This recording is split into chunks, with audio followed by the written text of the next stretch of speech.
प्रधानमंत्री नरेंद्र मोदी एक road show कर रहे हैं। प्रधानमंत्री नरेंद्र मोदी के रोड शो का ये दृश्य तमिलनाडु के कोयम्बटूर से। तो प्रधानमंत्री का जो साउथ कनेक्ट है, प्रधानमंत्री का जो दक्षिण का दौरा है, उसमें ये प्रमुख राजनीतिक कार्यक्रम प्रधानमंत्री नरेंद्र मोदी का। और जैसा कि हम जानते हैं कि लोकसभा चुनाव की घोषणा के बाद राजनीतिक कार्यक्रम के तौर पर प्रधानमंत्री नरेंद्र मोदी का यही प्रमुख कार्यक्रम है, जिसमें कि वो वहां भारतीय जनता पार्टी के प्रत्याशी के लिए रोड शो कर रहे हैं। और जैसा हम जानते हैं कि तमिलनाडु में हाल में जो के अन्नामलाई तमिलनाडु बीजेपी के अध्यक्ष हैं, उनके नेतृत्व में भारतीय जनता पार्टी ने फिलहाल, जैसा कि आप देख रहे हैं तस्वीरों में कि के अन्नामलाई भी नजर आ रहे हैं, तो भारतीय जनता पार्टी ने के अन्नामलाई के नेतृत्व में तमिलनाडु में काफी कोशिश की है। भारतीय जनता पार्टी पूरी कोशिश कर रही है कि तमिलनाडु में अपनी जो राजनीतिक जमीन है उसे तैयार किया जाए और तमिलनाडु से लोकसभा की सीटें भी जीती जाएं।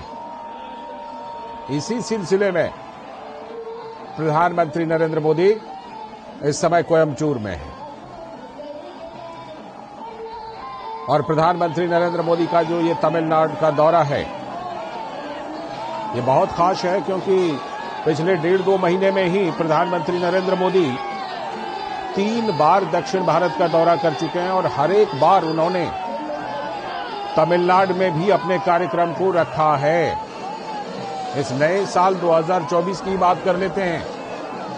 साल 2024 में ही प्रधानमंत्री नरेंद्र मोदी ने दक्षिण भारत का 3 बार दौरा किया है और उसमें तमिलनाडु भी शामिल रहा है। तमिलनाडु की संस्कृति को लेकर, वहां के जनजीवन को लेकर प्रधानमंत्री नरेंद्र मोदी खुले दिल से तारीफ कर चुके हैं।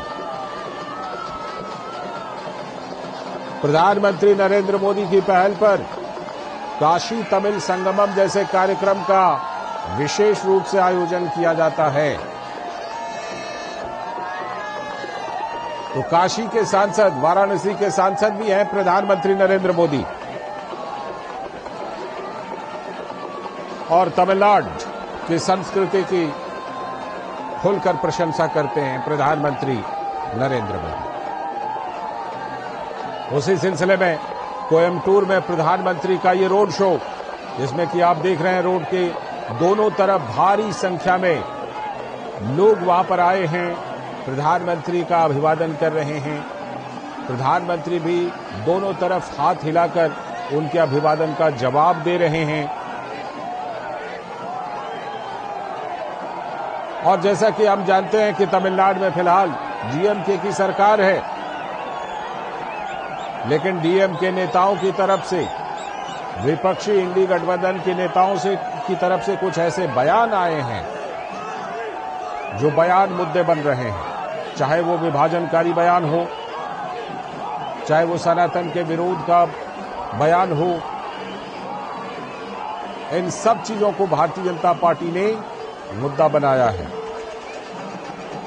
और भारतीय जनता पार्टी के कार्यक्रमों में, भारतीय जनता पार्टी के कार्यकर्ताओं में, नेताओं में जान फूंकने का काम प्रधानमंत्री नरेंद्र मोदी तो कर ही रहे हैं, लेकिन इसके अलावा के अन्नामलाई जो तमिलनाडु बीजेपी के अध्यक्ष हैं, उनकी तरफ से प्रधानमंत्री नरेंद्र मोदी और वो दोनों मिलकर वहां तमिलनाडु की जनता में जान फूंकने की कोशिश कर रहे हैं। और उसी सिलसिले में कोयम्बटूर में प्रधानमंत्री नरेंद्र मोदी की रैली हो रही है।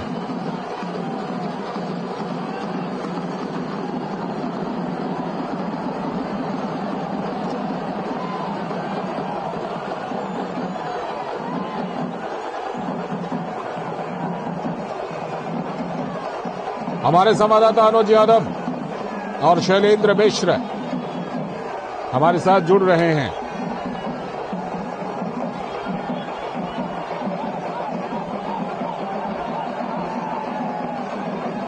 अनुज यादव हमारे साथ जुड़ चुके हैं। अनुज, जिस तरह से प्रधानमंत्री नरेंद्र मोदी का ये रोड शो दिख रहा है और जिस तरह से कि लोगों में उत्साह दिखाई पड़ रहा है, मैं बिल्कुल एकदम इस समय जो हमारी तस्वीर जो चल रही है उसमें साफ तौर पर यह दिखाई पड़ रहा है कि लोगों में कितना गजब का उत्साह है।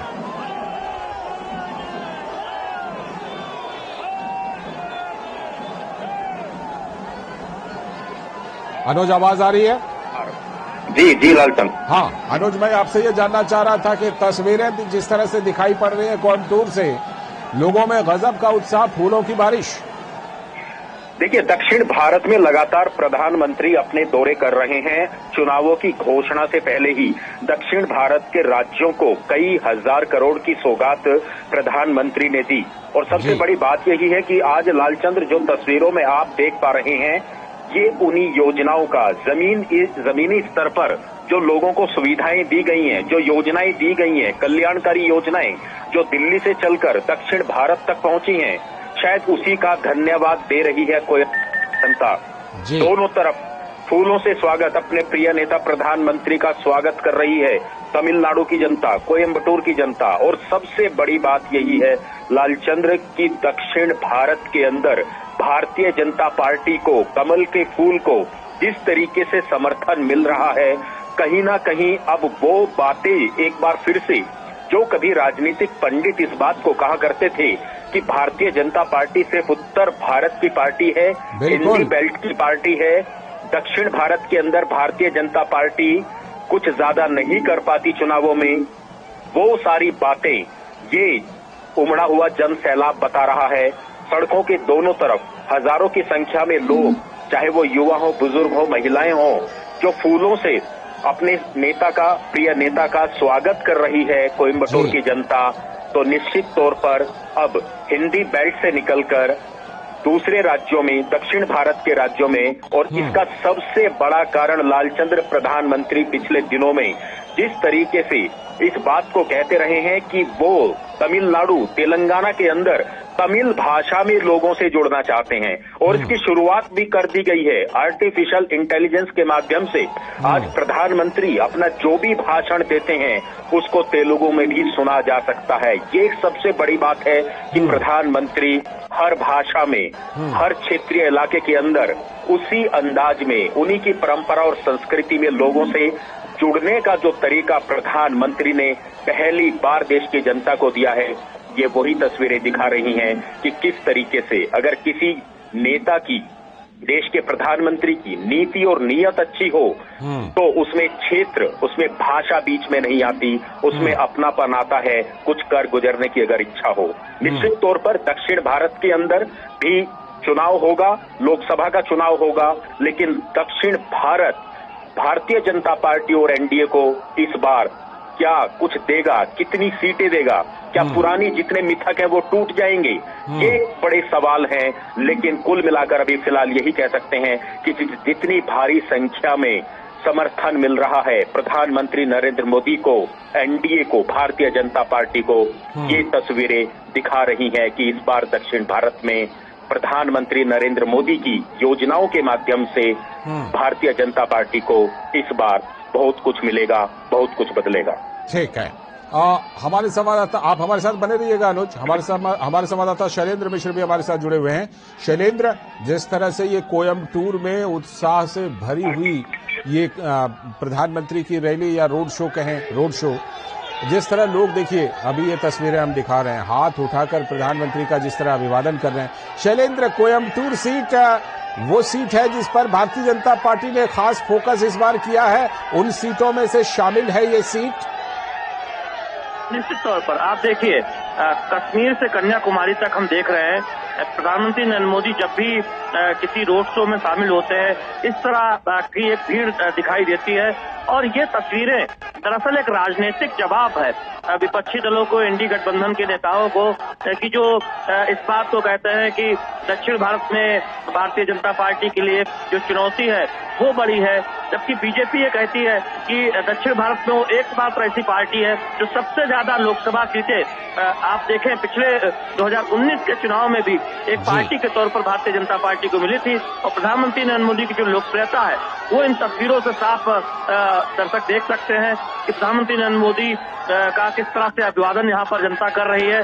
और ये तस्वीरें जवाब है एक तरह से देखें उन तमाम राजनीतिक दलों को जो बीजेपी की जो दक्षिण भारत की रणनीति है उस पर एक तरह से सवाल उठाते रहते हैं, उसकी सफलता पर सवाल उठाते रहते हैं। तो निश्चित तौर पर हम देख रहे हैं कि प्रधानमंत्री नरेंद्र मोदी पिछले 3 दिनों से लगातार दक्षिण भारत के दौरे पर हैं। इससे पहले भी चुनाव के ऐलान से पहले भी हमने देखा तेलंगाना हो, केरल हो, तमिलनाडु हो, कर्नाटका हो, प्रधानमंत्री नरेंद्र मोदी लगातार जाते रहे। और दक्षिण भारत पर जो भारतीय जनता पार्टी का इस बार खास जोर है, इसकी वजह भी यही है कि बीजेपी को लगता है कि इन राज्यों से पार्टी अपनी जो लोकसभा सीटें हैं उनमें खासा इजाफा कर सकती है, क्योंकि वहां के जो राजनीतिक दल हैं, चाहे वो तमिलनाडु में डीएमके हो या फिर कांग्रेस पार्टी हो, तेलंगाना में बीआरएस हो या बाकी जो दल हैं, वहाँ उनसे जनता निराश है और भारतीय जनता पार्टी की तरफ देख रही है। जिस तरह से तमाम राज्यों में समर्थन मिला था लोकसभा चुनाव में, इस बार दक्षिण भारत के जो महत्वपूर्ण राज्य हैं वहाँ उस तरह का एक शानदार प्रदर्शन भारतीय जनता पार्टी को देखने को मिलेगा। और निश्चित तौर पर ये जो तस्वीरें हैं वो भारतीय जनता पार्टी के जो रणनीतिकार हैं उनके उत्साह को बढ़ा रही होंगी। बिल्कुल, और इस उत्साह को बढ़ाने में, इन चीजों को यहाँ तक लाने में जो उनके युवा अध्यक्ष हैं तमिलनाडु बीजेपी के अन्नामलाई, उनका बहुत बड़ा योगदान है।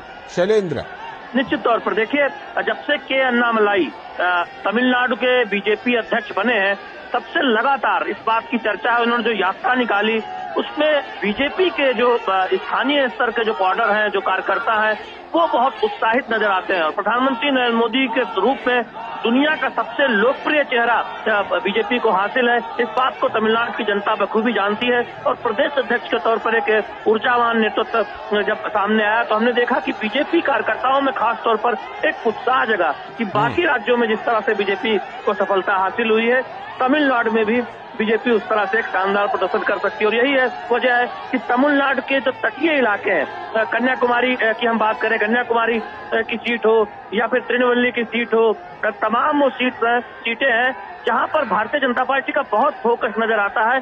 और ये वही इलाके हैं जहां से हमने देखा है कि एक बहुत बड़ा जन समर्थन प्रधानमंत्री नरेंद्र मोदी जब भी चुनाव के ऐलान से पहले वहां गए, उनकी जो वहां पर सभाएं हुई, उस सभाओं में जो भीड़ दिखाई थी। और निश्चित तौर पर जो प्रदेश अध्यक्ष हैं वो एक ऊर्जावान नेता के तौर पर देखे जा रहे हैं और भारतीय जनता पार्टी को उनसे बहुत उम्मीदें हैं। और एक तरह से बीजेपी के विस्तार में उनकी एक बहुत महत्वपूर्ण भूमिका दिखाई देती है तमिलनाडु की राजनीति में। बिल्कुल, हमारे साथ अनुज भी जुड़े हुए हैं। अनुज, आपके पास खास तौर पर मैं ये इस पर बात करना चाहूंगा कि आप अगर देखें तो इस साल प्रधानमंत्री का ये तीसरा दक्षिणी राज्यों का दौरा, उसमें हर बार तमिलनाडु शामिल रहा उन दौरों में। उसके बाद इस बार प्रधानमंत्री का दक्षिण का 5 दिनों का लगातार दौरा है। ये जो साउथ कनेक्ट है पीएम का, ये बहुत कुछ कह रहा है और इसको लेकर बड़ी चर्चा है। कुछ लोग कह रहे हैं ये 2024 में 400 पार की तैयारी है, उसके तहत है। कुछ लोग कह रहे हैं ये 2029 की भी साथ में तैयारी है।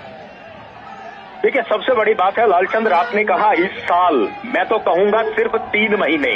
आपकी बात सही है कि इस साल की शुरुआत होते ही दक्षिण भारत प्रधानमंत्री नरेंद्र मोदी के फोकस में सबसे ज्यादा रहा, लेकिन ये सिर्फ 3 महीनों में इतने दौरे लगातार दक्षिण भारत में करना। और देखिए, कोई भी नेता, कोई भी प्रधानमंत्री जब किसी इलाके के अंदर जाता है तो उम्मीदों के साथ जाता है, और उम्मीदें जब पूरी होती हैं जब आप उस इलाके के लिए कुछ करते हैं।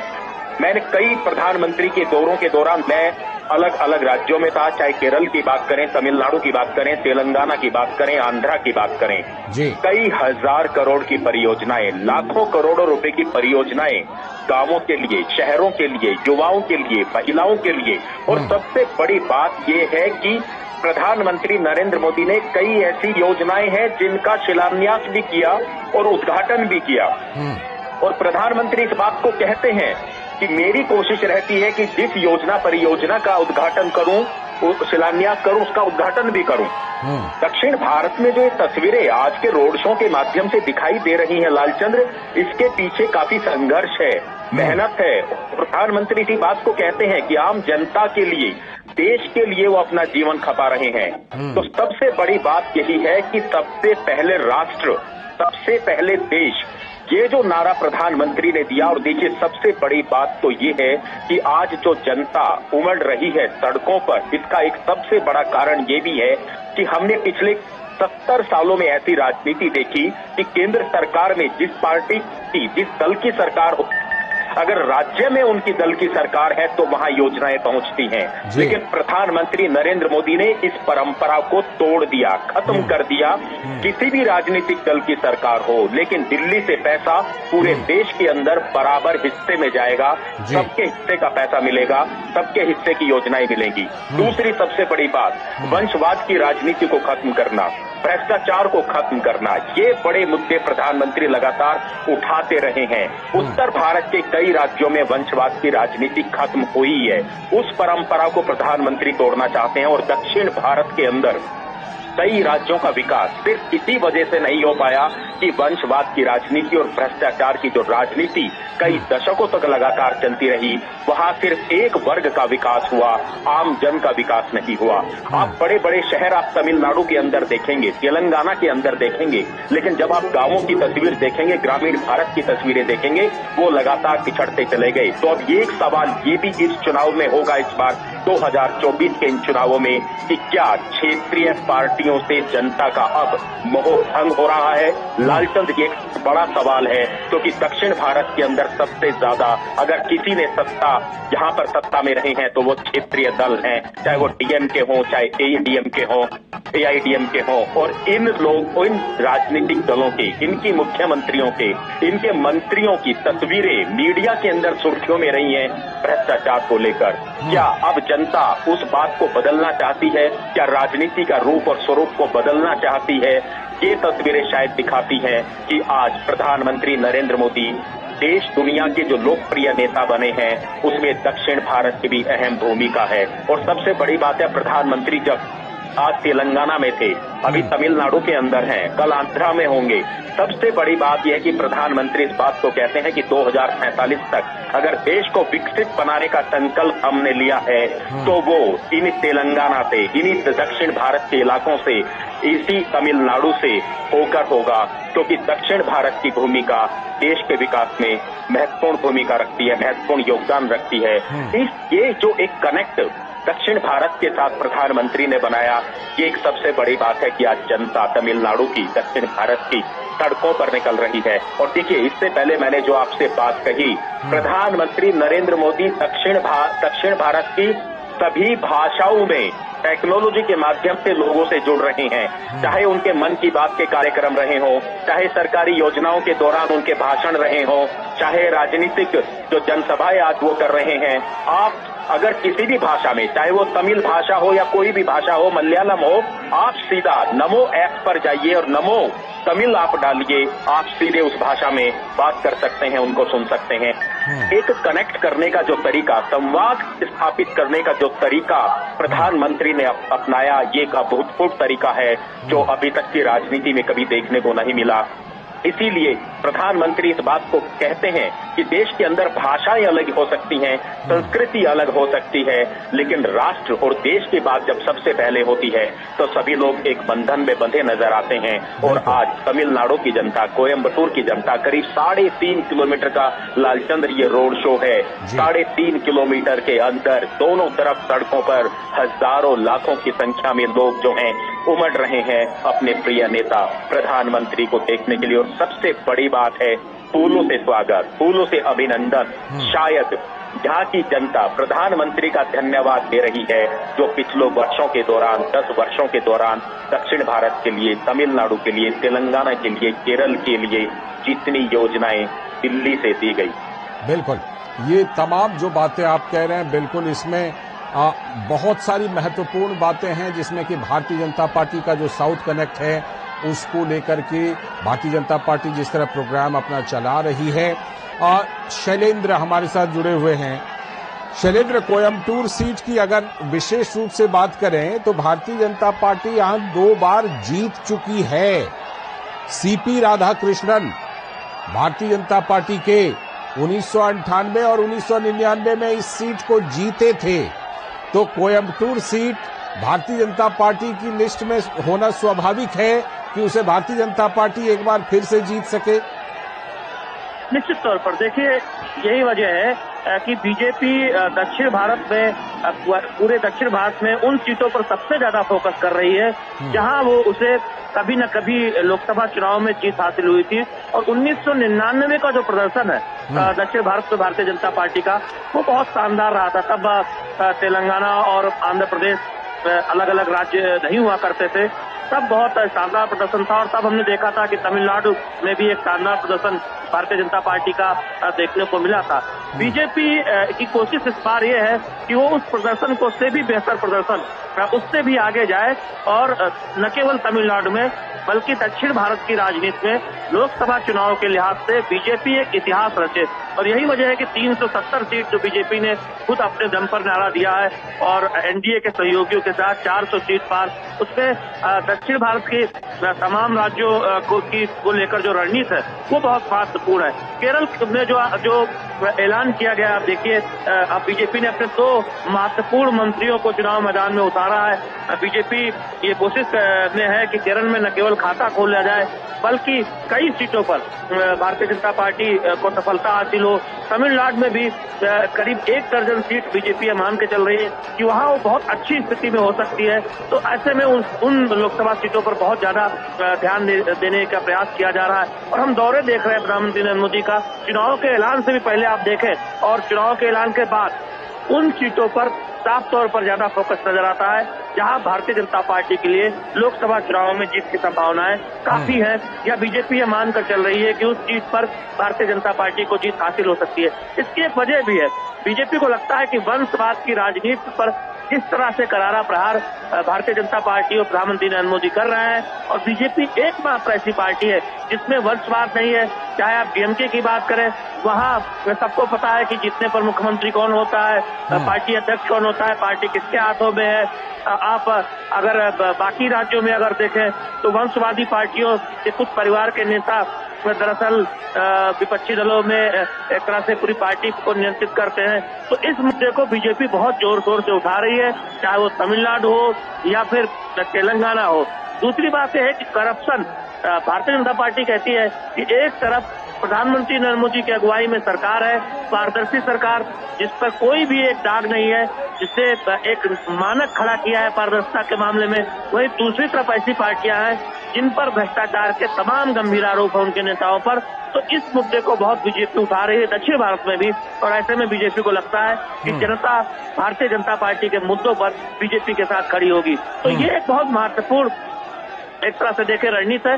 लेकिन सबसे महत्वपूर्ण बात है कि बीजेपी ये जानती है कि प्रधानमंत्री नरेंद्र मोदी के रूप में उसके पास एक ऐसा चेहरा है जो दुनिया का सबसे लोकप्रिय नेता है, और साथ ही साथ दक्षिण भारत में जो उनकी लोकप्रियता है वो इन तस्वीरों से साफ जाहिर होती है कि वो कितने लोकप्रिय है, दक्षिण भारत हो या पश्चिम भारत हो या फिर उत्तर भारत हो। तो निश्चित तौर पर इस तरह की तस्वीरें भारतीय जनता पार्टी की जो रणनीतिकार है उनका उत्साह बढ़ाती हैं कि दक्षिण में इस बार बीजेपी को एक शानदार सफलता मिलने वाली है, बीजेपी एक इतिहास रचने वाली है। तो निश्चित तौर पर एक राजनीतिक दल के तौर पर बीजेपी उस सफलता को पाना चाहती है और उसके लिए मेहनत करती हुई दिखाई दे रही है। और हम देख रहे हैं कि लगातार रैलियों का दौर हो या पार्टी संगठन के कार्यक्रम हो, वहां से जो फीडबैक बीजेपी ले रही है और इसी वजह से उत्साहित है। और निश्चित तौर पर प्रधानमंत्री नरेंद्र मोदी के इस रोड शो से तो ऐसा लगता ही है जिस तरह से लोगों का प्यार उमड़ रहा है प्रधानमंत्री नरेंद्र मोदी के प्रति। बिल्कुल, आप जिस तरह कह रहे हैं कि भारतीय जनता पार्टी जिस तरह पूरी तैयारी के साथ इस बार वहां पर मैदान में है, इसी तैयारी का एक नमूना कहा जा सकता है कि भारतीय जनता पार्टी मोटे तौर पर अकेले दम पर वहां जा रही है। अन्ना द्रमुक के साथ उनका गठबंधन था, लेकिन अन्ना द्रमुक के साथ उन्होंने गठबंधन को खत्म कर दिया। तो अनुज, तमिलनाडु का जो इस बार का इक्वेशन है, इस बार का जो समीकरण है अनुज, उसमें जैसा कि हम देख रहे हैं कि तमिलनाडु की राजनीति में अब ना तो करुणानिधि रहे न जयललिता रही, लेकिन डीएमके अभी सत्ता में है, और जो एआईएडीएमके है अब उस दौर वाली जयललिता वाले दौर की एआईएडीएमके इस समय वो नहीं है। ऐसे में भारतीय जनता पार्टी जब गठबंधन से अलग होकर के अकेले दम पर तमिलनाडु में कोशिश कर रही है, तो कहीं न कहीं उस एक स्पेस को, उस जगह को देख रही है भारतीय जनता पार्टी। लालचंद्र, बहुत सही सवाल आपने पूछा। देखिए, दक्षिण भारत के चुनावों को आपने भी लालचंद्र काफी कवर किया है। उस समय का दौर अलग था, राजनीति अलग थी। इन तस्वीरों को देखकर शायद आज आपके मन में भी ये बात हो रही होगी कि जब आप उस दशकों में लंबे समय पहले जब आप उन चुनावों को कवर करते होंगे तो शायद भारतीय जनता पार्टी और कमल के फूल के झंडे शायद आपको इतने ना दिखाई देते हो। आज सबसे बड़ी बात लालचंद्र यही है कि दक्षिण भारत के अंदर भारतीय जनता पार्टी क्षेत्रीय दलों के साथ मैदान में उतरती थी, लेकिन इस बार आप देखिए कितना ज्यादा उत्साह भारतीय जनता पार्टी और कितना ज्यादा भरोसा भारतीय जनता पार्टी को है कि तमिलनाडु के अंदर बिना किसी गठबंधन के अकेले दम पर वो चुनावी मैदान के अंदर है। और शायद वो भारतीय जनता पार्टी का भरोसा, प्रधानमंत्री नरेंद्र मोदी का भरोसा, शायद ये जनता की ये तस्वीरें ही बताती हैं। जो लाखों की संख्या में भीड़ उमड़ रही है, शायद इसी वजह से भारतीय जनता पार्टी का भरोसा बनता है। आपने सही कहा कि अन्नामलाई की जो यात्रा पूरे प्रदेश के अंदर हुई थी, उसके समापन समारोह में प्रधानमंत्री नरेंद्र मोदी भी गए थे। उस समय मैं वहां मौजूद था। शायद मैंने पहली बार दक्षिण भारत के अंदर इतनी बड़ी भीड़ को देखा जिसमें 6 से 7 लाख लोग इकट्ठा हुए थे प्रधानमंत्री को सुनने के लिए। ये वो तस्वीरें हैं, चाहे हम रोड शो की बात करें, चाहे हम जनसभाओं की बातें करें, वो तस्वीरें हैं जो मनोबल को बढ़ाती हैं, प्रधानमंत्री नरेंद्र मोदी के मनोबल को बढ़ाती हैं, भाजपा के मनोबल को बढ़ाती हैं। और सबसे बड़ी बात है कि इस बार जो बातें चल रही हैं, राजनीतिक पंडित और मीडिया में जो बातें चल रही हैं लालचंद्र, कि क्या दक्षिण भारत में इस बार भाजपा का खाता खुलेगा, शायद तस्वीरें तो कह रही हैं हो सकता है, और जो संभव है कि भारतीय जनता पार्टी की यहाँ सिर्फ खाता नहीं खुलेगा बल्कि बड़ी संख्या में झोली भी भर सकती है। और ये तस्वीरें शायद वो ही बयां कर रही हैं। लाखों की संख्या में लालचंद्र लोगों का आना, युवाओं का, सबसे बड़ा बात है कि जो ये अन्नामलाई है वो खुद एक युवा है और युवाओं से जो उनका एक कनेक्ट है वो सबसे ज्यादा भारतीय जनता पार्टी को मजबूती देता है। प्रधानमंत्री नरेंद्र मोदी खुद युवाओं से कनेक्ट करते हैं, उनके लिए ऐसी योजनाएं लाते हैं जो 70 सालों में कभी किसी ने सोची तक नहीं। धुएं में दम घुटता था महिलाओं का, इस बात को सोचा प्रधानमंत्री ने, इस बात को सोचा केंद्र सरकार ने, उज्ज्वला के माध्यम से पूरे देश की तस्वीर बदल दी, धुएं को खत्म कर दिया, महिलाओं के जीवन को आसान बना दिया। गांव गांव तक किसानों के लिए योजनाएं बनाना, किसानों और कृषि के लिए 1.25 लाख करोड़ का बजट पहली बार बनाना, पशुपालन मंत्रालय को अलग बनाना, सहकारिता के माध्यम से, सहकारिता के आंदोलन के माध्यम से किसानों की, गांवों की, ग्रामीण भारत की तस्वीर को बदलना, ये वो चीजें हैं। देखिए, सहकारिता के बारे में कहते थे कि सहकारिता आंदोलन का सपना तो भारत ने आजादी के पहले से देखा था, लेकिन वो 70 सालों में पूरा नहीं हुआ, पिछले 5 सालों में पूरा होता हुआ कैसे दिखाई दिया, एक सबसे बड़ी बात है। तो देखिए, जब सबसे बड़ी बात है जब आम आदमी के जीवन में बदलाव आता है सरकार के माध्यम से, सरकार की नीतियों के माध्यम से, सरकार के जन कल्याणकारी योजनाओं के माध्यम से, तो फिर सड़कों पर उस नेता को देखने के लिए, सुनने के लिए, उसको धन्यवाद देने के लिए इसी तरीके से जन सैलाब उमड़ता है जो आज कोयम्बटूर की धरती पर, कोयम्बटूर के अंदर दिखाई दे रहा है। सड़क के दोनों तरफ अपने प्रिय नेता का स्वागत करती हुई कोयम्बटूर की जनता।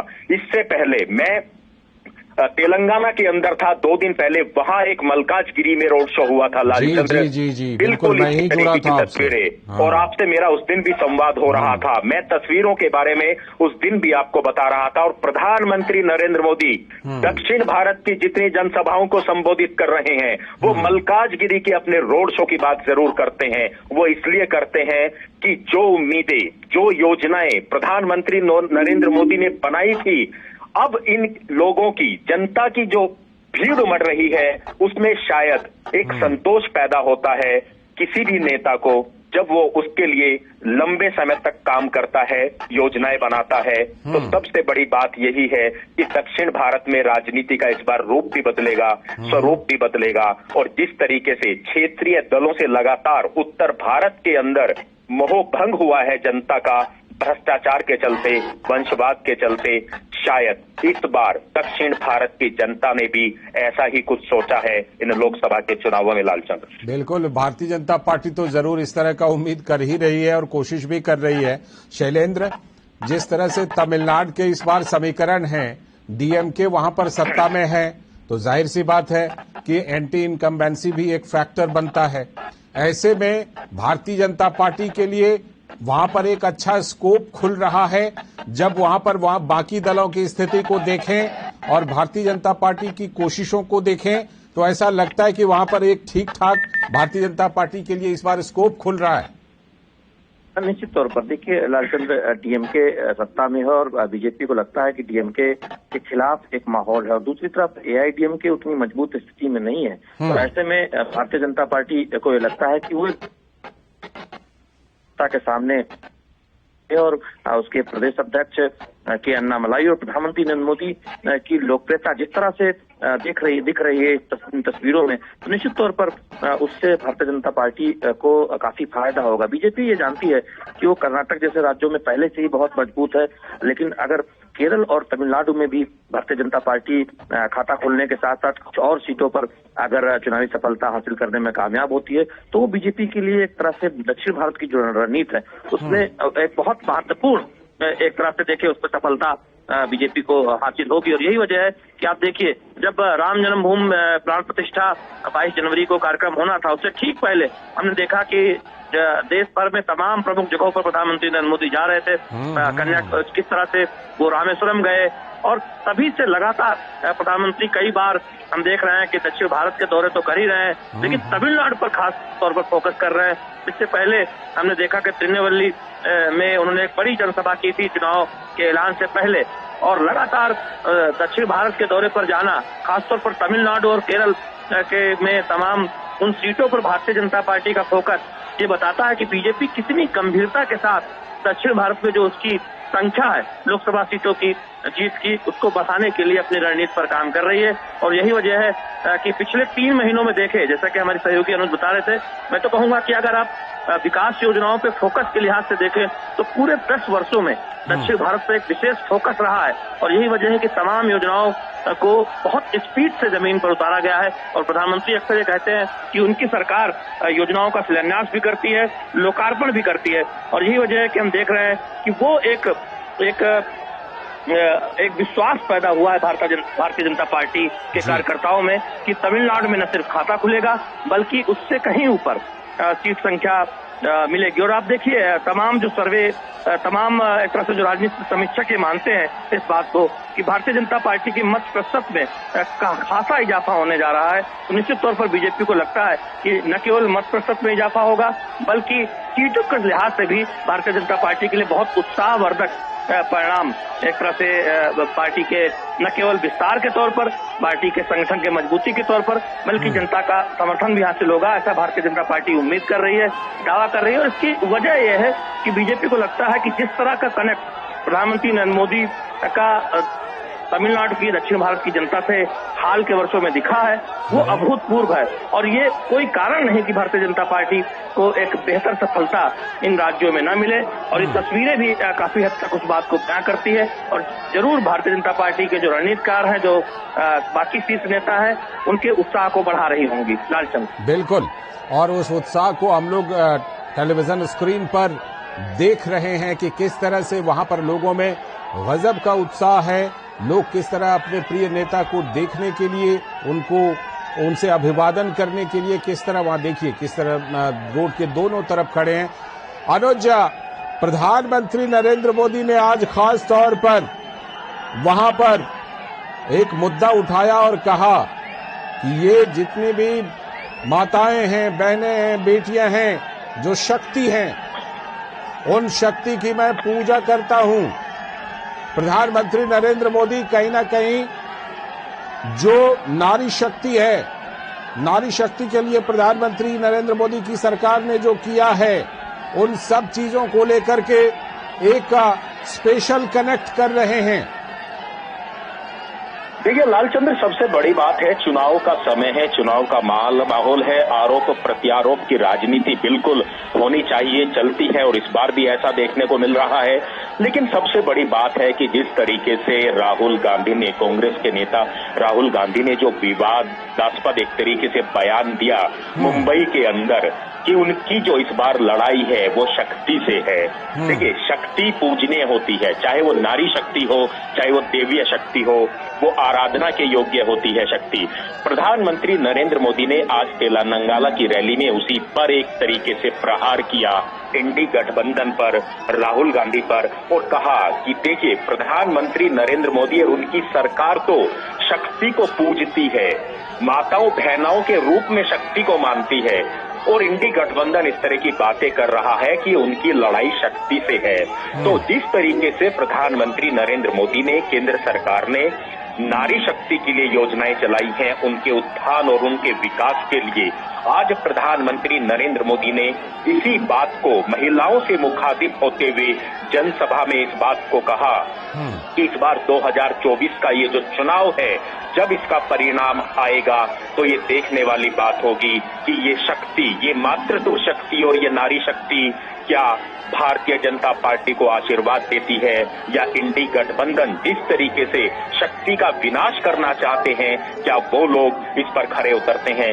तो इस बात का फैसला भी इस देश की जनता करेगी। तो निश्चित तौर पर आरोप प्रत्यारोप की राजनीति लालचंद्र होनी चाहिए, इसमें कोई दो राय नहीं है। लेकिन इस बार चुनाव आयोग ने चुनावों की घोषणा करते हुए इस बात को कहा था कि आरोप व्यक्तिगत चाहिए, जबकि हमने कई बार देखा है कि कांग्रेस के नेताओं ने व्यक्तिगत आरोप लगाए हैं भारतीय जनता पार्टी के बड़े नेताओं के ऊपर। व्यक्तिगत आरोप से बचना चाहिए, क्योंकि लोकतंत्र के अंदर जो लोकतंत्र की जो रंग बिरंगी तस्वीर है चुनाव के माध्यम से, उसमें संवाद होना चाहिए, बहस होनी चाहिए, उसमें आरोप प्रत्यारोप होने चाहिए, लेकिन व्यक्तिगत आरोप नहीं होने चाहिए। तो निश्चित तौर पर प्रधानमंत्री ने आज कड़ा प्रहार उस पर किया। प्रधानमंत्री काफी गरजे और बरसे इंडिया गठबंधन के खिलाफ, और उन्होंने तो दक्षिण भारत की जो पार्टियां हैं, बीआरएस, चाहे हम तेलंगाना की बात करें, डीएमके की हम तमिलनाडु की बात करें, उन पर भी काफी बरसे कि महिलाओं के लिए सबसे ज्यादा क्षेत्रीय पार्टियों को सत्ता दिलाने में सबसे बड़ी भूमिका महिलाओं की, नारी शक्ति की, युवाओं की रहती है। लेकिन पिछले वर्षों के अंदर, दशकों के अंदर महिलाओं की तस्वीर आखिर क्यों नहीं बदली, युवाओं की तस्वीर आखिर क्यों नहीं बदली, ऐसे सवाल प्रधानमंत्री जनता के बीच में दक्षिण भारत के अंदर लेकर जा रहे हैं। और जब इस तरह का संवाद प्रधानमंत्री करते हैं तो निश्चित तौर पर लालचंद्र, आपने कई बार देखा है कि हर वर्ग, चाहे वो किसी धर्म का हो, किसी जाति का हो, किसी क्षेत्र का हो, किसी भाषा को जानने वाला हो, वो एक कनेक्ट करता है और वो इस बात को सोचता है कि प्रधानमंत्री उसकी बात कर रहे हैं, उसी की बात कर रहे हैं। तो ये वो सारी बातें हैं, वो ये सारी चीजें हैं, ये नीति और नियत की बात है कि आज अपने प्रधानमंत्री नरेंद्र मोदी को जब वो कोयम्बटूर की जनता के बीच में है तमिलनाडु में, तो लाखों की संख्या में इस 3.5 किलोमीटर के रोड शो में अभिनंदन कर रहे हैं, स्वागत कर रहे हैं प्रधानमंत्री नरेंद्र मोदी का फूलों से। तो निश्चित तौर पर राजनीति का समय है, चुनाव का समय है, लेकिन जब इस तरह की तस्वीरें सामने निकल कर आती हैं तो निश्चित तौर पर एक जिज्ञासा किसी भी पार्टी के अंदर और उम्मीदें किसी भी पार्टी को बढ़ती हैं कि निश्चित तौर पर पहले जहां उनकी झोली में वोटों के माध्यम से या सीटों के माध्यम से कुछ ज्यादा नहीं मिलता था, तो निश्चित तौर पर इस बार भारतीय जनता पार्टी को इस तस्वीरों के माध्यम से एक बहुत बड़ी उम्मीद जगी है कि न सिर्फ उनका इस बार दक्षिण भारत के अंदर खाता खुलेगा, बल्कि अच्छी खासी संख्या में सीटें मिलेंगी। और इसका सबसे बड़ा कारण है 2019 के चुनाव को लालचंद्र आप देखिए, तेलंगाना के अंदर, तमिलनाडु के अंदर वोट प्रतिशत जो बढ़ा है, वो एक सबसे बड़ा उम्मीदों का एक जो है वो किरण है भारतीय जनता पार्टी के लिए।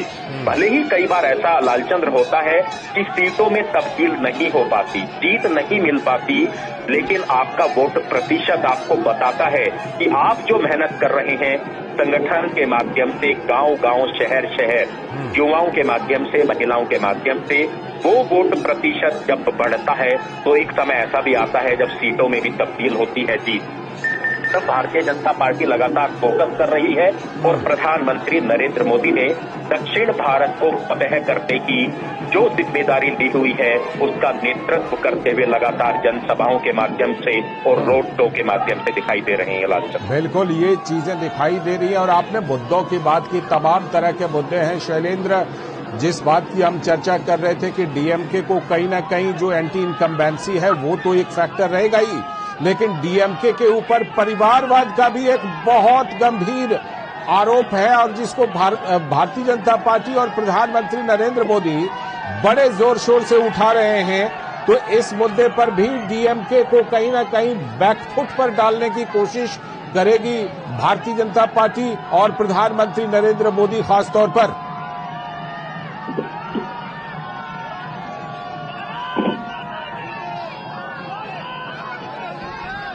शैलेंद्र, अब तक आवाज आ रही है?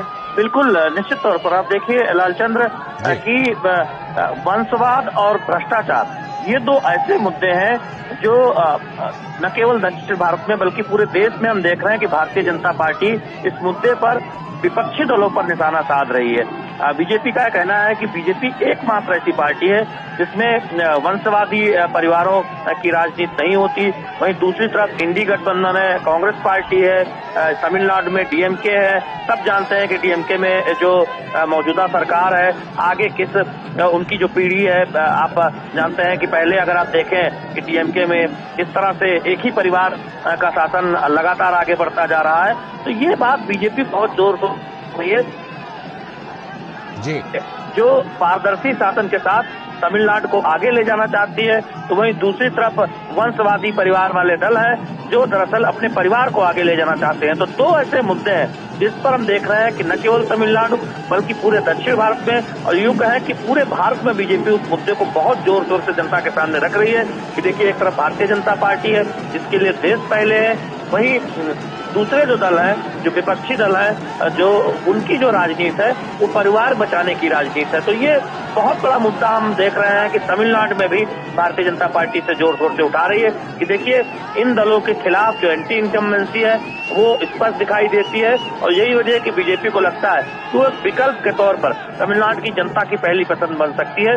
और इसी वजह से प्रधानमंत्री नरेंद्र मोदी के इतने दौरे हम देख रहे हैं तमिलनाडु में और दक्षिण भारत में लग रहे हैं। और साथ ही साथ भारतीय जनता पार्टी का फोकस इस बार बहुत है दक्षिण भारत के राज्यों में, क्योंकि बीजेपी को लगता है कि 2019 की जो सीट संख्या है दक्षिण भारत में उसमें काफी बढ़ोतरी की जा सकती है, क्योंकि ये जन समर्थन मिलता हुआ दिखाई दे रहा है। प्रधानमंत्री नरेंद्र मोदी की लोकप्रियता जबरदस्त है, ये तस्वीरें भी दिखाई दे रही हैं। बीजेपी के पास एक ऊर्जावान प्रदेश अध्यक्ष भी है तमिलनाडु में, तो निश्चित तौर पर बीजेपी को लगता है कि उससे एक माहौल बना है। स्थितियां ऐसी हैं कि तमिलनाडु में न सिर्फ खाता खुलेगा बल्कि बीजेपी एक विकल्प के तौर पर उभरेगी। बिल्कुल, और उसी की कोशिश के तहत ये रोड शो चल रहा है जिसकी हम तस्वीरें आपको दिखा रहे हैं और उन तस्वीरों में किस तरह से लोगों में गजब का उत्साह है और प्रधानमंत्री नरेंद्र मोदी भी किस तरह से सभी का हाथ हिलाकर अभिवादन कर रहे हैं। अनुज, ये जो 3.5 किलोमीटर लंबा आपने लगभग बताया था रोड शो, तो इस समय मैं देख रहा हूं कि जहां से भी ये काफिला गुजर रहा है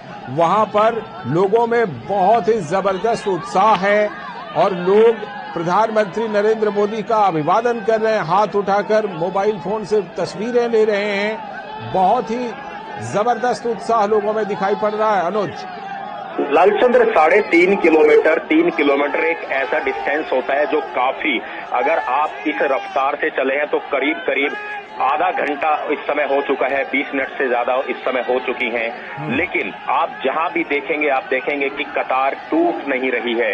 लोग जो हैं उतनी ही संख्या में हर जगह खड़े हैं और कई बार हमने देखा है कि प्रधानमंत्री का जो काफिला है उसको कई बार तेज गति से चलाना पड़ता है, लेकिन आज इस इतनी भीड़ के चलते आज काफिले को धीमी गति से इसलिए चलाया जा रहा है ताकि हर किसी व्यक्ति का जो एक इस समय उनकी उम्मीद है कि वो अपने नेता को देख सकें, करीब से देख सकें, तो शायद प्रधानमंत्री नरेंद्र मोदी अपनी रफ्तार को कम करते हुए जनता के बीच में चल रहे हैं। दोनों तरफ महिलाएं हैं, बुजुर्ग हैं, बच्चे हैं, और हमने तो कई बच्चों के हाथों में ऐसी तस्वीरें देखी हैं जो प्रधानमंत्री नरेंद्र मोदी का पोर्ट्रेट बनाकर लेकर आए हैं। हमने कई ऐसे युवाओं को देखा है जो पोर्ट्रेट बनाकर ला रहे हैं। तो देखिए, ये सबसे एक बड़ी बात है। प्रधानमंत्री नरेंद्र मोदी गुजरात के रहने वाले, प्रधानमंत्री नरेंद्र मोदी चुनाव बनारस उत्तर प्रदेश से लड़ते हैं। प्रधानमंत्री नरेंद्र मोदी दक्षिण भारत के अंदर जितनी लोकप्रियता उनकी बढ़ती जा रही है, ये इन्हीं बातों से सामने आती है। इन्हीं बातों से ये बात कि एक बच्चे जो हैं, युवा जो हैं, वो पोर्ट्रेट बनाकर ला रहे हैं। जबकि दक्षिण भारत की राजनीति में तो लालचंद्र आपने देखा है, सिर्फ फिल्म स्टार, ज्यादातर फिल्म स्टार जो हैं वो राजनीति में आते हैं और वो बड़े पॉपुलर रहते हैं। जनता उनके पीछे पीछे भागती है, चाहे वोटों के माध्यम से, चाहे उनको देखने के माध्यम से। और इसके कई बड़े उदाहरण दक्षिण भारत की राजनीति में लालचंद्र रहे हैं। लेकिन प्रधानमंत्री नरेंद्र मोदी का अगर आप बैकग्राउंड और इतिहास देखें, ना किसी फिल्मों से है, ना किसी इसी तरीके से है, बल्कि संघर्ष से सत्ता तक पहुंचने का उनका इतिहास रहा है। गुजरात से बनारस तक पहुंचे, वहां से जीते, उसके बाद दक्षिण भारत के अंदर जो लोकप्रियता दिखाई दे रही है, ये उनकी नीति और नियतों की वजह से है। सरकार नीतियां बहुत बनाती है, योजनाएं बहुत बनाती हैं, लेकिन सबसे बड़ा सवाल है कि वो आम जनता तक कितनी पहुंचती हैं। ये राजनीति के अंदर बड़े सवाल दशकों तक रहे हैं, लेकिन उन सवालों का जवाब ये जनता दे रही है। ये भीड़, उमड़ती हुई भीड़ दे रही है कि जब किसी नेता और नेता की नीति अच्छी हो, नियत अच्छी हो, तो निश्चित तौर पर बदलाव आता है, आम जनजीवन में बदलाव आता है, देखने को मिलता है। आज हम पूरे देश की बात करें, दक्षिण भारत के साथ साथ इंफ्रास्ट्रक्चर को बदलने का जो एक संकल्प लिया था प्रधानमंत्री नरेंद्र मोदी ने, आप देश के किसी हिस्से में जाइए, आपको एक्सप्रेसवे मिलेंगे, हाईवेज मिलेंगे, जो एयरपोर्ट कनेक्टिविटी है, छोटे छोटे इलाकों के अंदर आज जो है एयरलाइंस शुरू की गई हैं। भले ही वो छोटे जहाज हैं, लेकिन लोगों का जीवन आसान हुआ है। चाहे हम समुद्री यातायात की बात करें, वंदे भारत ट्रेन की बात करें, जो जिस तरीके से प्रधानमंत्री नरेंद्र मोदी ने 10 साल के अंदर देश की तस्वीर को बदला, देश की तकदीर को बदला, ये वो सारी बातें हैं कि अपने नेता को देखने के लिए इतनी बड़ी संख्या में लोग उमड़ते हैं। आप जानते हैं कि कोयम्बटूर के अंदर इस समय अगर हम शाम की बात करें तो काफी ट्रैफिक रहता है, काफी ट्रैफिक जाम की कई बार स्थिति रहती है। लेकिन आप देखिए, लोग जो हैं अपने सभी, क्योंकि आज छुट्टी का दिन है, तो शायद लोगों के लिए एक बड़ा अवसर है कि आज शाम को जिन प्रिय नेता को वो टीवी के माध्यम से देखते थे, आज उनको सामने बिल्कुल अपनी आंखों से देखा जाए। तो निश्चित तौर पर हम तो कह सकते हैं कि प्रधानमंत्री नरेंद्र मोदी ने कोयम्बटूर की जनता का आज वीकेंड बना दिया। अगर इस बात को हम कहें तो गलत नहीं होगा। हालांकि चुनाव का समय है, चुनाव के समय में सभी नेता जनता के बीच में जाते हैं, लेकिन जनता के बीच में इतना प्यार किसी को मिलना, इतना समर्थन किसी को मिलना, इतनी भारी संख्या में जन सैलाब का उमड़ना, ये वो सवाल हैं जिनका जवाब अब जनता दे रही है कि अब राजनीति का रूप और स्वरूप जिस तरीके से लगातार बदल रहा है, और जिसकी कोशिश प्रधानमंत्री नरेंद्र मोदी ने की, वंशवाद की राजनीति को खत्म करने की, भ्रष्टाचार को खत्म करने की, और सबसे बड़ी बात जो है लालचंद्र ये है कि जिस तरीके से योजनाएं चलती हैं, उन योजनाओं को धरातल पहुंचाना, जमीनी स्तर तक पहुंचाना, ये वो योजनाएं हैं जो शायद आपने गांवों के अंदर रहने वाले व्यक्ति को नहीं पता होती कई बार, लेकिन उसका उपयोग कैसे किया, प्रधानमंत्री ने हर योजनाओं को तकनीक से जोड़ दिया, हर योजनाओं को आपके मोबाइल पर ला दिया। इसे डिजिटल क्रांति जिसकी शुरुआत प्रधानमंत्री ने कही थी, वो डिजिटल क्रांति आज हर व्यक्ति को दे रही है, उसकी योजनाओं को बता रही है, भ्रष्टाचार को खत्म कर रही है। तो तकनीक के माध्यम से कितना बड़ा बदलाव किया जा सकता है, तकनीक के माध्यम से भाषाओं की दूरी को दूर किया जा सकता है। ये सब वो प्रयास रहे हैं जो आज भारतीय जनता पार्टी, केंद्र सरकार और एनडीए को एक बड़ा समर्थन दक्षिण भारत के अंदर दिलाती हुई नजर आ रही है। लालचंद्र बिल्कुल, और वही जो भारतीय जनता पार्टी की कामयाबी की संभावना है उसी संभावना के तहत ये रोड शो प्रधानमंत्री नरेंद्र मोदी कर रहे हैं। शैलेंद्र, जैसा कि हम तस्वीरों में देख पा रहे हैं कि रोड पर वहां पर तो भारी भीड़ उमड़ी ही है, लेकिन बहुत सारे ऐसे लोग हैं जो अपनी छतों से, अपनी बालकनी से प्रधानमंत्री नरेंद्र मोदी का अभिवादन कर रहे हैं और प्रधानमंत्री नरेंद्र मोदी भी जवाब में उनकी तरफ हाथ हिलाकर उनके अभिवादन का जवाब दे रहे हैं। तो भारी संख्या में लोग वहां पर, जो अनुज कह रहे थे कि आज की शाम में अपने प्रिय नेता को देखने के लिए वहां पर इकट्ठे हुए हैं। देखिए लालचंद्र, 2019 और 2024 में क्या बदला है भारतीय जनता पार्टी के लिए दक्षिण भारत में, इसे समझना होगा। प्रधानमंत्री नरेंद्र मोदी की अगुवाई में 10 वर्षों में हमने देखा है कि तमाम जो कल्याणकारी योजनाएं हैं, वो उत्तर भारत हो या दक्षिण भारत हो या पश्चिम भारत हो या उत्तर पूर्व हो, वहाँ समान तौर पर पहुंची है। लाभार्थियों की संख्या बढ़ी है। हमने देखा है कि आवास हो या फिर मुफ्त गैस कनेक्शन हो या आयुष्मान योजना का एक तरह से देखे कई राज्यों में जो लाभ है वो मिला है। दूसरी बात यह है कि प्रधानमंत्री नरेंद्र मोदी की लोकप्रियता बीजेपी के लिए बहुत बड़ा कारण है कि बीजेपी को लगता है कि तमिलनाडु में उसकी जो लोकसभा सीटों की संख्या वो बढ़ सकती है।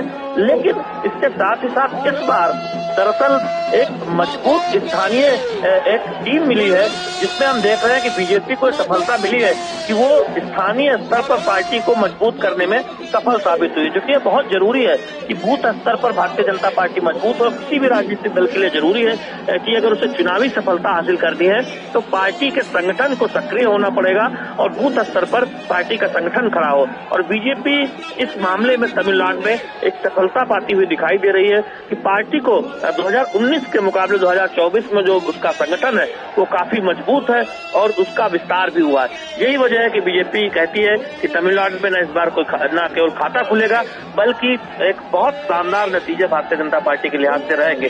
तो ये एक प्रमुख बदलाव हम 2019 के मुकाबले 2024 के चुनाव में देख रहे हैं और राजनीतिक समीक्षक भी ये मान रहे हैं कि बीजेपी की जो दावेदारी है वो 2019 के मुकाबले इस बार के लोकसभा चुनाव में दक्षिण भारत में, खासतौर पर तमिलनाडु में या फिर तेलंगाना में या आंध्र प्रदेश में ज्यादा बेहतर स्थिति में दिखाई दे रही है। उसकी वजह है कि पार्टी ने संगठन के स्तर पर बहुत काम किया है और प्रधानमंत्री नरेंद्र मोदी की अगुवाई में कल्याणकारी योजनाओं का काफी फायदा दक्षिण भारत के राज्यों को भी मिला है और साथ ही साथ तमाम बुनियादी ढांचा परियोजनाएं वो बहुत तेजी से जिनकी रफ्तार के साथ उसे पूरा किया गया है दक्षिण भारत में, चाहे तमिलनाडु में हो या फिर तेलंगाना में हो या कर्नाटक या आंध्र प्रदेश में।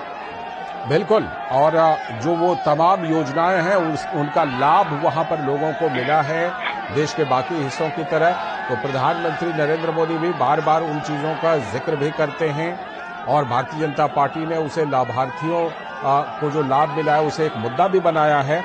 अनुज, जिस तरह से प्रधानमंत्री नरेंद्र मोदी का ये रोड शो चल रहा है, प्रधानमंत्री नरेंद्र मोदी के और क्या क्या कार्यक्रम हैं इस बार का, जो ये प्रधानमंत्री का 5 दिनों का साउथ का, दक्षिण का जो दौरा है? देखिए, प्रधानमंत्री नरेंद्र मोदी का कल तमिलनाडु के अंदर उनकी जनसभाएं हैं और दक्षिण भारत की यात्रा के बाद लगातार 4 दिनों तक प्रधानमंत्री दक्षिण भारत में रहे। दक्षिण भारत के अंदर अब बाकी देश के अंदर, चाहे हम पूर्वोत्तर की बात करें, क्योंकि पहला फेज का जो चुनाव होगा वो उत्तर भारत के कई राज्यों के अंदर है। प्रधानमंत्री उन सभी राज्यों के अंदर जाएंगे, इसी तरीके से रोड शो और जनसभाओं को संबोधित करेंगे। लेकिन सबसे बड़ी बात लालचंद्र है जिसका एक बार से हम फिर से जिक्र करना चाहेंगे और हमारे सहयोगी शैलेंद्र ने बड़ी अच्छी बात कही। देखिए, भारतीय जनता पार्टी की जीत और भारतीय जनता पार्टी जिस तरीके से लगातार अपना वोट बैंक बढ़ा रही है, वोट प्रतिशत बढ़ा रही है, उसके पीछे अगर सबसे बड़ा कोई कारण है तो वो है मजबूत संगठन। और संगठन मजबूत कब होता है लालचंद्र? मैं तो इस बात को कहूंगा कि दूसरी विपक्षी पार्टियों को भी भारतीय जनता पार्टी से सीख लेनी चाहिए। संगठन मजबूत तब होता है जब संगठन के अंदर काम करने वाले युवा नेता को इस बात का एक विश्वास रहता है कि किसी दिन, एक दिन वो भी बड़ा नेता बनेगा। और प्रधानमंत्री नरेंद्र मोदी ने वो करके दिखाया है। उसका सबसे बड़ा उदाहरण हरियाणा, उसका सबसे बड़ा उदाहरण मध्य प्रदेश, राजस्थान, जहां एक आम कार्यकर्ता, एक पार्टी कार्यकर्ता को मुख्यमंत्री पद तक पहुंचाया जाता है। ये एक सबसे बड़ी जीत है संगठन को मजबूत करने की और भारतीय जनता पार्टी को जीत हासिल करने की। विपक्षी पार्टियों को, चाहे वो क्षेत्रीय पार्टी हो या राष्ट्रीय पार्टी हो, ये सीख लेनी चाहिए भारतीय जनता पार्टी से निश्चित तौर पर, क्योंकि अपना जीवन खपाने के लिए युवा राजनीति में नहीं आता, अपना जीवन बनाने के लिए, दूसरों का जीवन बनाने के लिए और समाज की सेवा करने के लिए आता है। और ये सबसे बड़ा उदाहरण भारतीय जनता पार्टी के अंदर देखने को मिलता है कि एक एक कार्यकर्ता की जो मजबूती है उसका उतना ही सम्मान उसको मिलता है जितनी वो है। चुनाव का समय है, लोकसभा चुनाव होने जा रहे हैं, ऐसे में ये बात हर राजनीतिक दल के लिए होनी चाहिए कि उनके कार्यकर्ता जब सड़कों पर मेहनत करते हैं तो उन्हें राजनीति की हिस्सेदारी भी, राजनीति में हिस्सेदारी भी मिलना चाहिए। प्रधानमंत्री नरेंद्र मोदी और भारतीय जनता पार्टी ने ये करके दिखाया है और शायद दक्षिण भारत के अंदर युवाओं के अंदर एक बड़ी उम्मीद भारतीय जनता पार्टी से है, बड़ी उम्मीद प्रधानमंत्री नरेंद्र मोदी से है। इसी वजह से हम कह सकते हैं कि एक जो भारी संख्या में जो जन सैलाब उमड़ रहा है सड़कों पर, ये बदलती हुई राजनीति का स्वरूप और रूप बता रहा है। लालचंद, बिल्कुल, ये बदलती हुई राजनीति के बारे में कहीं ना कहीं ये तस्वीरें जो हैं वो संकेत दे रही हैं। शैलेंद्र, जैसा कि हम देख रहे हैं कि प्रधानमंत्री के इस रोड शो में केंद्रीय मंत्री एल मुरुगन भी शामिल हैं कि अन्नामलाई तो हैं ही, भारतीय जनता पार्टी के तमिलनाडु के अध्यक्ष केंद्रीय मंत्री एल मुरुगन भी हैं।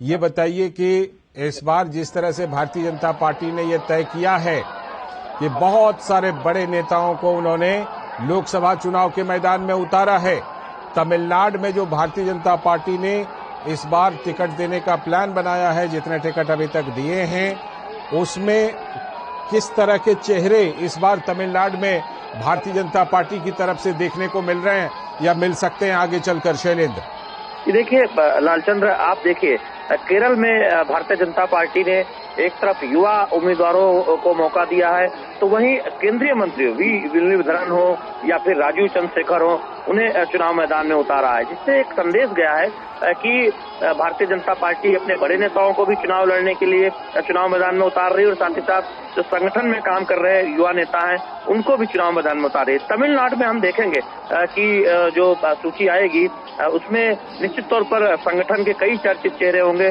जो चुनावी मैदान में एक तरह से देखे भारतीय जनता पार्टी की तरफ से उम्मीदवार के तौर पर नजर आएंगे। तो ये एक संकेत होगा कि जिसमें कुछ ऐसे भी चर्चित चेहरे हैं जो पूर्व में सरकारों में मंत्री रह चुके हैं या फिर जिनको राजनीतिक तौर पर बड़ा अनुभव रहा है, और साथ ही साथ महिला उम्मीदवारों पर भी आप देखें कि कुछ बड़े चेहरे तमिलनाडु में हम देख रहे हैं, तमिलनाडु की राजनीति में भारतीय जनता पार्टी की तरफ से लड़ते नजर आएंगे। तो ये एक बहुत महत्वपूर्ण रणनीति होगी बीजेपी के लिहाज से, जिसमें भारतीय जनता पार्टी ने दिखाया है अभी तक जो दक्षिण भारत की जो जिन राज्यों में सीटों पर उम्मीदवारों का ऐलान हुआ है उनमें एक संतुलन दिखा है, युवा चेहरों का, अनुभवी चेहरों का, और साथ ही साथ केंद्र में मंत्री पद पर जिन नेताओं ने जिम्मेदारी संभाली है उनको भी लोकसभा चुनाव के में मैदान में उतारा गया है। तो हम तमिलनाडु में भी देखेंगे कि इस तरह के कुछ चुनाव के मैदान में भारतीय जनता पार्टी की तरफ से लड़ते नजर आएंगे। इस रणनीति पर बीजेपी आगे बढ़ेगी, इस तरह के संकेत है तमिलनाडु में भी। बिल्कुल, वो तमाम जो भारतीय जनता पार्टी, हम जानते हैं कि अपने चुनावों में जब जाती है तो बहुत ही तैयारी के साथ, बहुत ही रिसर्च और होमवर्क के साथ जाती है, अपने कैंडिडेट को भी उसी तरह से चुनती है। लेकिन अनुज, ये जो रोड शो चल रहा है इसमें खास तौर पर कुछ नारे जो हमें बड़ी जोर शोर से सुनाई पड़ रहे हैं, उसमें मोदी मोदी के नारे हैं, उसमें जय श्री राम के भी नारे हैं।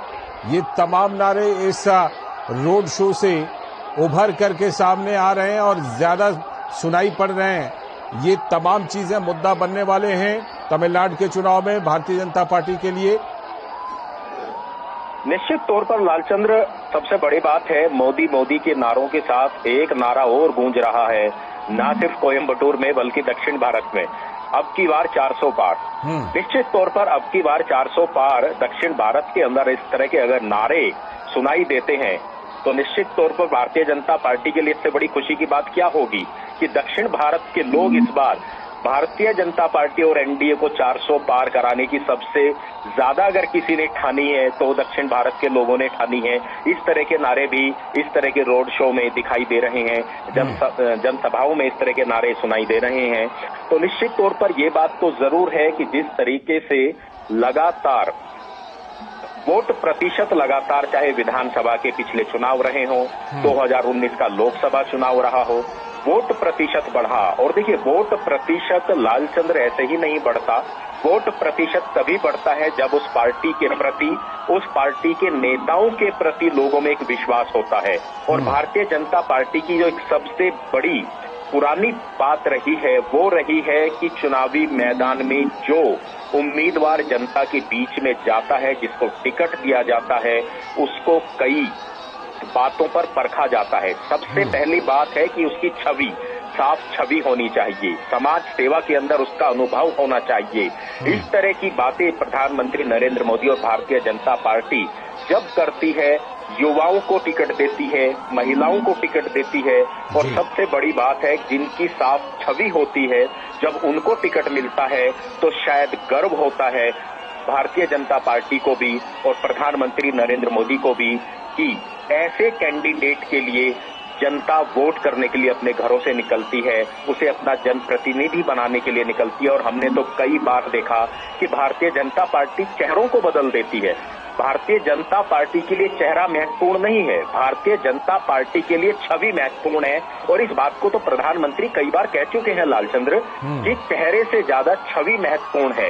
इसी वजह से आज अभी तक जितने भी टिकटों की घोषणा है, उन सभी टिकटों में इस बातों का ध्यान रखा गया है। और आज कोयम्बटूर के अंदर जिस तरीके से भगवा लहरा रहा है, भगवा झंडा लहरा रहा है, भारतीय जनता पार्टी का कमल का फूल जिस tariके से खिलता हुआ नजर आ रहा है दक्षिण भारत के अंदर, ये एक बहुत बड़ी उम्मीद निश्चित तौर पर भारतीय जनता पार्टी को है कि इस बार अगर जीत की शुरुआत भारतीय जनता पार्टी के लिए कहीं से होगी, जब वोटों की गिनती होगी, तो वह दक्षिण भारत से अच्छे नतीजे आएंगे। प्रधानमंत्री नरेंद्र मोदी ने लालचंद्र कुछ दिन पहले इस बात का जिक्र किया था और कहा था कि उन्होंने एक बार कश्मीर से, कन्याकुमारी से कश्मीर की यात्रा की थी, लेकिन इस बार कश्मीर से कन्याकुमारी की वो यात्रा कर रहे हैं। हम जानते हैं कि कुछ दिन पहले वो कश्मीर थे और अभी कुछ दिन पहले वो कन्याकुमारी के अंदर थे। तो कश्मीर से लेकर कन्याकुमारी तक, कन्याकुमारी से लेकर कश्मीर तक लोगों का जीवन बदलना है, भारत को आगे बढ़ाना है, देश को आगे बढ़ाना है, लोगों के जीवन को आसान करना है, कल्याणकारी योजनाओं का जो पैसा है वो गांव-गांव तक पहुंचाना है। इस लक्ष्य को लेकर प्रधानमंत्री नरेंद्र मोदी लगातार आगे बढ़ते रहे हैं। और आज रोड शो चाहे दक्षिण भारत में हो, पूर्वोत्तर भारत में हो या उत्तर भारत में हो, आपने देखा होगा कि इसी तरीके से जो कोयम्बटूर के अंदर तस्वीरें आप देख रहे हैं, इसी तरीके से जन सैलाब उमड़ता है प्रधानमंत्री के किसी भी रोड शो में, किसी भी जनसभाओं के अंदर। ये एक विश्वास पैदा होता है, एक विश्वास पैदा करता है, अच्छी राजनीति के संकेत देता है और बदलती हुई राजनीति के भी संकेत देता है। लालचंद, बिल्कुल, बदलती हुई राजनीति के संकेत हैं, बदलती हुई राजनीति की तस्वीरें हैं।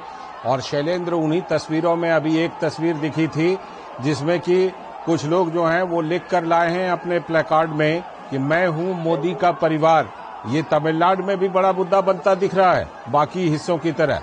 बिल्कुल, निश्चित तौर पर हमने देखा कि जब से विपक्षी दल ने एक तरह से कटाक्ष करने की कोशिश की और उसके बाद हमने देखा कि भारतीय जनता पार्टी ने एक बहुत बड़ा अभियान चलाया, जिसमें तमाम भारतीय जनता पार्टी के नेताओं ने अपने सोशल मीडिया हैंडल पर इस बात को लिखा कि मैं हूं मोदी का परिवार। और उसके बाद आम जनता अपने सोशल मीडिया हैंडल्स पर इस बात को लिख रही है और उसको एक बड़ा जन समर्थन मिलता हुआ दिखाई दे रहा है। और बीजेपी उससे एक बड़े अभियान के तौर पर उसे बदलती हुई दिखाई दे रही है। तो न केवल उत्तर भारत बल्कि हम दक्षिण भारत में भी देख रहे हैं कि अब जब चुनावी अभियानों में इस तरह की तथ्यां ये दिखाती हैं कि इस अभियान को एक बड़ा जन समर्थन मिलता हुआ दिखाई दे रहा है। दरअसल हम उन बदलावों की बात कर रहे थे जो भारतीय राजनीति में दिखाई देते हैं। वो बदलाव ये है कि अब एक युवा को लगता है कि अगर वो राजनीतिक तौर पर भागीदारी अपनी निभाना चाहता है तो उसको मौका है एक ऐसे राजनीतिक दल में जिसमें वंशवाद नहीं है, एक ऐसे राजनीतिक दल में जो युवाओं को आगे बढ़ने का मौका देता है। और यही वजह है कि भारतीय जनता पार्टी की जो ताकत है वो न केवल उत्तर भारत, पश्चिम भारत उत्तर पूर्व में बल्कि दक्षिण भारत में भी बढ़ती हुई दिखाई दे रही है। और यही भरोसा है बीजेपी के रणनीतिकारों को कि वो बीजेपी के खाते में इस बार 2024 के लोकसभा चुनाव में दक्षिण भारत में तमाम सफलताएं दर्ज होंगी। और लालचंद्र, ये तस्वीरें भी यही बयां करती हैं। इन तस्वीरों में प्रधानमंत्री नरेंद्र मोदी के प्रति जो प्रेम है वो दिखाई देता है। बिल्कुल, वो प्रेम दिखाई पड़ता है और उसी प्रेम का प्रत्युत्तर प्रधानमंत्री भी हाथ हिलाकर अभिवादन का जवाब दे रहे हैं। उसी प्रेम के प्रत्युत्तर के रूप में अनुज, जिस तरह से हमने देखा कि जय श्री राम के नारे तो गूंज ही रहे हैं, बल्कि तस्वीरों में ये भी दिख रहा है कि भगवान श्री राम की तरह पोशाक पहन करके वहां पर कुछ लोग आए हैं। देखिए, इसका सबसे बड़ा कारण क्या है लालचंद्र, ये भी हमें समझना होगा कि निश्चित तौर पर जो एक बहुत बड़ा संकल्प रहा भारतीय जनता पार्टी का, वो रहा श्री राम मंदिर का। और हमने इस बात को देखा जब प्राण प्रतिष्ठा अयोध्या के अंदर हो रही थी, उस समय प्रधानमंत्री नरेंद्र मोदी दक्षिण भारत के दौरे पर थे। दक्षिण भारत के जो मंदिर हैं वहां पर वो जा रहे थे, पूजा अर्चना कर रहे थे। और उसकी शुरुआत निश्चित तौर पर दक्षिण भारत से ही हुई थी। चुनाव की शुरुआत भी दक्षिण भारत से हुई है, लेकिन चुनाव को और उस कार्यक्रम को बिल्कुल अलग जो है कर देना चाहिए। उसके पीछे कारण भी है। उसके पीछे कारण है कि प्रधानमंत्री नरेंद्र मोदी जब रामेश्वरम गए थे, रामेश्वरम के मंदिर में गए थे, तो वहां से श्री राम, भगवान श्री राम का एक कनेक्शन है। लंका पर जीत के बाद जो श्री राम थे वो वहां से ही निकले थे और फिर अयोध्या में पहुंचे थे। और सबसे बड़ी बात है कि जो आज श्री रामेश्वरम के अंदर जो मंदिर है उसका निर्माण भी जो है एक तरीके से उसी समय पर हुआ था जब लंका पर जो है जीत हासिल की थी। तो प्रधानमंत्री नरेंद्र मोदी ने जिस तरीके से भगवान श्री राम का जो प्राण प्रतिष्ठा हुई थी उसमें सबको भागीदार बनाया, पूरे देश को भागीदार बनाया। और उसमें सबसे बड़ी बात यही थी कि देखिए, अयोध्या के अंदर, उत्तर प्रदेश के एक जिले फैजाबाद, अयोध्या के अंदर प्राण प्रतिष्ठा हो रही थी लालचंद्र, और जश्न पूरे देश के अंदर मन रहा था। ये गौरव का पल था, हर देशवासी के लिए गौरव का पल था। और इसी वजह से आज जो आप दक्षिण भारत के अंदर जय श्री राम के नारे चुनावी सभाओं में देखते हैं, रोड शो में देखते हैं, बच्चे पोशाकें पहनकर आ रहे हैं, ये वो गर्व की बात है जो एक दशकों के बाद हम इस बात को कहेंगे, जो एक सपना पूरा हुआ। और प्रधानमंत्री नरेंद्र मोदी तो कहते हैं कि जो कई दशकों तक जो भारतीय जनता पार्टी लगातार उनको अपने घोषणा पत्रों में रही, जिन बातों को, चाहे वो 370 की बात हो, चाहे वो श्री राम मंदिर की बात हो, वो सारे पूरे करके दिखाए हैं। और इसीलिए प्रधानमंत्री नरेंद्र मोदी कहते हैं कि मोदी की गारंटी जो मोदी कहते हैं वो इस बात को करते हैं। और दूसरी जो आपने एक सही सवाल आपने उठाया, मोदी का परिवार, ये बात आखिर क्यों आई? मोदी, प्रधानमंत्री नरेंद्र मोदी को आखिर ये बात क्यों बोलनी पड़ी, ये मुहिम क्यों चलानी पड़ी?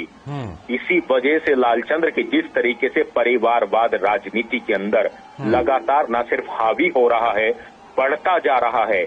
उन्होंने कहा कि मेरा कोई परिवार नहीं है, मेरे परिवार के लोग पार्टियों को नहीं चलाते हैं, लेकिन इस देश के अंदर कई ऐसे परिवार हैं जो परिवार पार्टियों को भी चलाते हैं। और लगातार वंशवाद आगे बढ़ता रहता है, युवाओं को मौका नहीं मिलता। प्रधानमंत्री नरेंद्र मोदी ने कहा कि 140 करोड़ की जनता मेरा परिवार है और वो मेरा परिवार है, मैं उनका परिवार हूं। ये जो एक मुहिम चलाई गई है, ये होती है एक राष्ट्र की बात। एक राष्ट्र जो है वो एक परिवार के रूप में है। तो प्रधानमंत्री नरेंद्र मोदी का इस बात को कहना कि वो देश के लिए और जनता के लिए अपना जीवन खपा रहे हैं, वो शायद लगता है कि जनता को अपील करता है। प्रधानमंत्री नरेंद्र मोदी की बातें लोगों को प्रभावित करती हैं और वो प्रभाव शायद इसी रोड शो के माध्यम से, ऐसे ही रोड शो के माध्यम से दिखाई देता है। और सबसे बड़ी बात है कि देखिए, प्रधानमंत्री नरेंद्र मोदी ने समाज के किसी भी वर्ग को, क्षेत्र के किसी भी इलाके को नहीं छोड़ते, कनेक्ट करने की कोशिश करते हैं, संवाद करने की कोशिश करते हैं सभी लोगों से। और जब किसी भी क्षेत्र के अंदर, किसी भी राज्य के अंदर, किसी भी धर्म के अंदर हम इस बात को कहें, किसी भी जाति के लोगों के अंदर हम बात कहें, जब हर व्यक्ति को ये बात लगने लगती है कि ये प्रधानमंत्री नरेंद्र मोदी तो हमारी बात कर रहे हैं, हमारी बात कर रहे हैं, आम आदमी की बात कर रहे हैं, तो ये एक जो कनेक्ट बनता है, जो एक संवाद बनता है, वो लोगों को जोड़ता है। और शायद इसी वजह से हम इस बात को कह सकते हैं कि प्रधानमंत्री नरेंद्र मोदी की लोकप्रियता बढ़ रही है, भारतीय जनता पार्टी और एनडीए का जन समर्थन बढ़ रहा है। चुनाव का समय है, निश्चित तौर पर राजनीतिक पार्टियों के लिए परीक्षा का समय जरूर है, लेकिन परीक्षा के समय में कौन कितनी तैयारी करता है, कितनी मजबूत तैयारी करता है, ये तो उसी बात पर निर्भर करता है। जो जितनी मजबूत तैयारी करेगा उसको उतना ही अच्छा रिजल्ट मिलेगा। निश्चित तौर पर प्रधानमंत्री नरेंद्र मोदी तो इस बात को लालचंद्र मंचों से कहते रहे हैं कि विपक्ष एक अच्छा विपक्ष, मजबूत विपक्ष हो, वो ये भी चाहते हैं। लेकिन विपक्ष अपनी तैयारियों में आखिर क्यों पिछड़ जाता है, ये भी एक सवाल चुनावों के समय में दिखाई देता है। निश्चित तौर पर राहुल गांधी भी पिछले कुछ दिनों में जो नेता हैं, बड़े नेता हैं, वो एक लंबी यात्रा पर थे। वो भी तस्वीरें देश की जनता ने देखी मीडिया के माध्यम से, ये भी तस्वीरें देश के माध्यम से देखी। बाकी राजनीतिक दलों के नेता हैं, चाहे वो आरजेडी नेता तेजस्वी यादव हों, अखिलेश यादव हों, दूसरे राजनीतिक दलों के नेता हों, वो भी रोड शो करते हैं, चुनाव प्रचार करते हैं। नरेंद्र मोदी प्रधानमंत्री भी करते हैं, बाकी भारतीय जनता पार्टी के लोग हैं वो भी करते हैं। लेकिन एक अगर देखें तो एक फर्क दिखाई देता है, वो फर्क दिखाई देता है कनेक्ट, लोगों के साथ सीधा कनेक्ट, सीधा संवाद। ये राजनीति का बदलाव जो हम बार बार बात कर रहे हैं लालचंद्र, ये राजनीति में बदलाव है।